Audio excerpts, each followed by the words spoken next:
بنگلہ دیش premiere league BPL کی franchise فارچو بارسل نے پاکستانی آل راؤنڈر شعیب ملک پر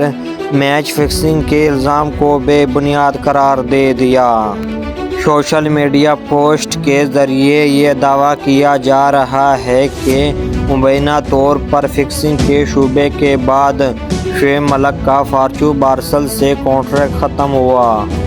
فارچو بارسل ٹیم کے میڈیا منیجر سکندر نے میڈیا سے گفتگو کرتے ہوئے کہا کہ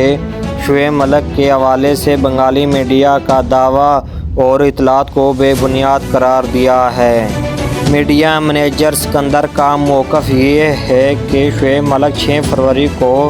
دوبارہ آ کر کھیلنے کے خواہش مند تھے، لیکن اس کی اس تجویز کو قبول نہیں کیا گیا، جس کے بعد باہمی رضامندی سے معاہدہ ختم ہوا۔